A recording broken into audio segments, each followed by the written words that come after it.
Welcome to The Explainer. We're about to dig into the story of, well, probably the greatest military commander you've never heard of. I'm talking about a guy who ran over 20 campaigns, conquered more land than anyone else in history, and yet, most of us don't even know his name. That name? Subutai. So, to really get a handle on just how important Subutai was, you have to see him the way his boss did, Genghis Khan himself. And this quote, this says it all. Now, hearing someone called a dog might sound like an insult to us, right? But back then, being named one of Genghis Khan's 4 dogs of war, wow, that was the highest honor. It meant you were one of his absolute best, his most trusted, his most ferocious, his most brilliant commanders. And Subutai? Yep, he was one of the 4.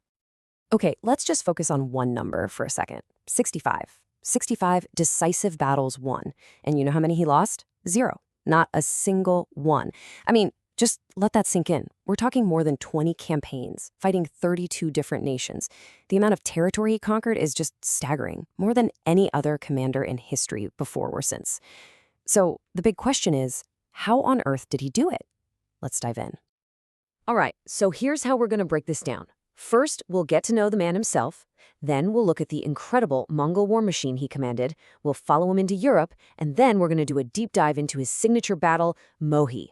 After that, we'll see the devastating aftermath, and finally we'll unpack the surprisingly complicated legacy he left behind. So, first up, who was this guy, Subutai? Well, here's the thing. He wasn't royalty. Not even close. He was a blacksmith's son, a total commoner. He actually joined up with Genghis Khan at just 14 years old, and through pure, raw talent and incredible loyalty, he climbed all the way to the top. I mean, he became the supreme commander of all the Mongol armies. His story is basically the perfect example of the new world Genghis Khan was trying to build. Now, Subutai's genius, it didn't exist in a vacuum. It's not like he was a one-man army. No. He was basically the master operator of a revolutionary military machine. Think of it like a perfectly designed system, built on ideas that were just centuries ahead of their time. This is what allowed a nomadic people to, take over the world. Okay, so this whole system was built on a few key pillars. First off, a real meritocracy. I mean, in a world that ran on who your father was, Genghis Khan promoted people based on skill. That's how a blacksmith's son ends up in charge. Then you've got this amazing integrated command structure.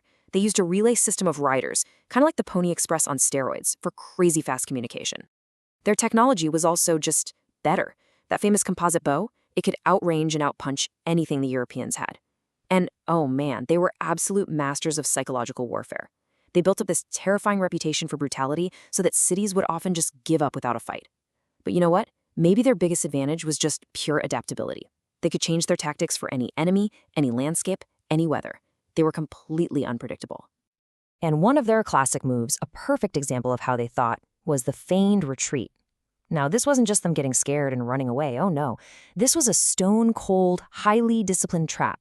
The Mongol cavalry would pretend to panic and flee, and you can just imagine their enemies, right, getting all cocky, breaking formation to chase them down. And just when they were stretched out, disorganized, and totally exposed, bam, the Mongols would whip around in perfect formation and just annihilate them. And this chart really just nails the fundamental difference in how they fought, especially when they got to Europe. On one side, you've got the Mongol horse archer. Light armor, super fast, armed with that killer bow, always moving, hitting, and running. And on the other side, the European knight. I mean, basically a walking tank. He's got heavy armor, he's slow, and his whole deal is the big, heavy charge. It was a total mismatch. Against the speed and firepower of the Mongols, those knights were often just sitting ducks. Okay, let's fast forward to 1241, because this is where all these pieces come together in the invasion of Europe.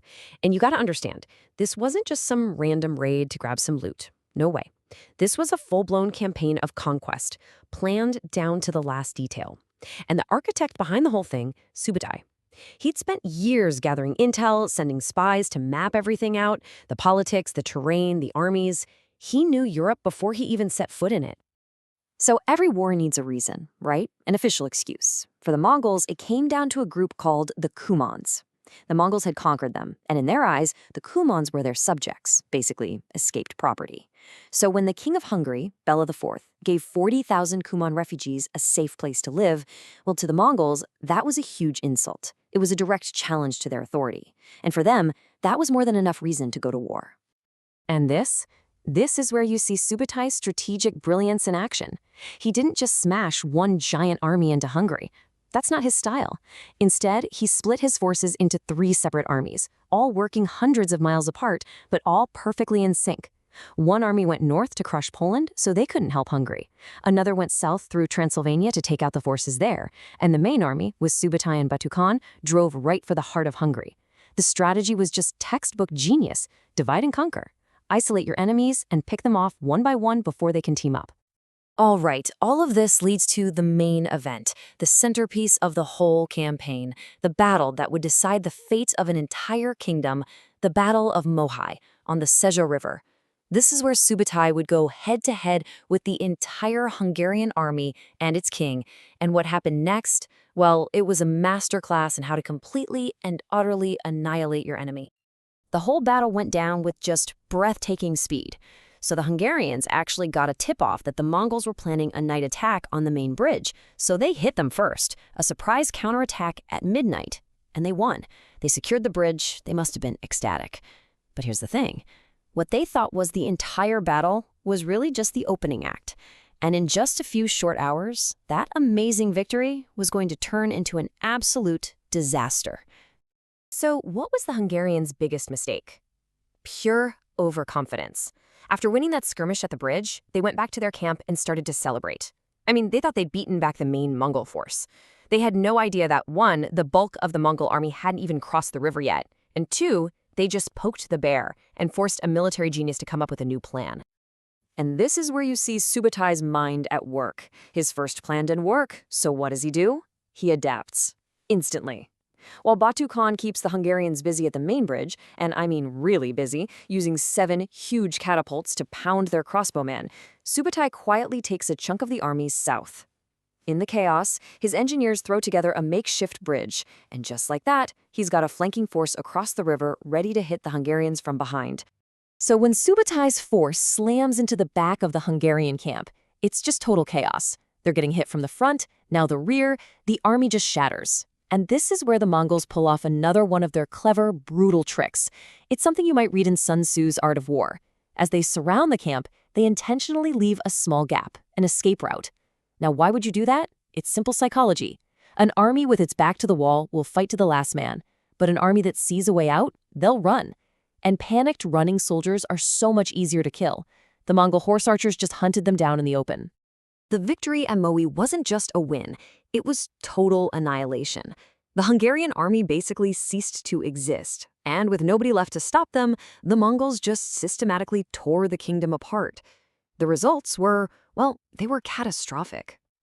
I mean, the numbers here are just horrifying. Think about this. Historians estimate that something like a quarter of the entire population of Hungary was killed. A quarter! And nearly half of all the towns and villages just wiped off the map. The country was left in absolute ruin. So by 1242, the Mongols weren't stopping. Their scouts were already pushing towards Austria, towards Italy.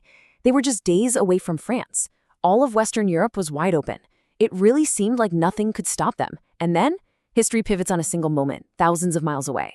News arrives, the great Khan, Ogedei, is dead. And Mongol tradition was absolute. All the princes had to go back to Mongolia to elect a new leader.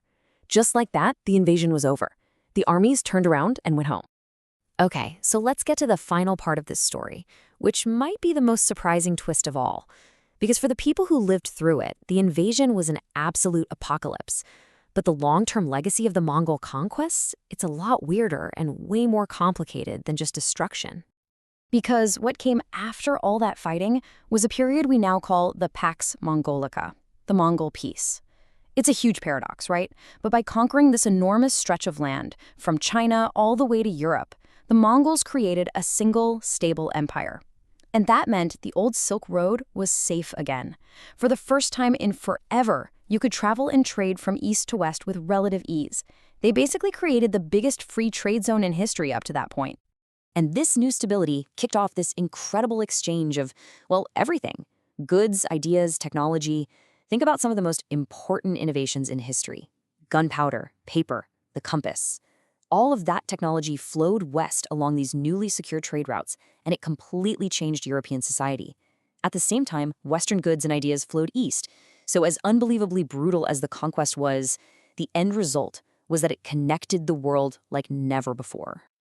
So in the end, Subutai's campaigns did way more than just conquer territory. They kind of accidentally rewired the entire planet. They broke down walls and forced a connection between civilizations. And it all leaves us with one of history's biggest and honestly most chilling what-ifs. What if the Great Khan hadn't died? What if Subutai's armies had kept marching west? Just think, how different would our world be today?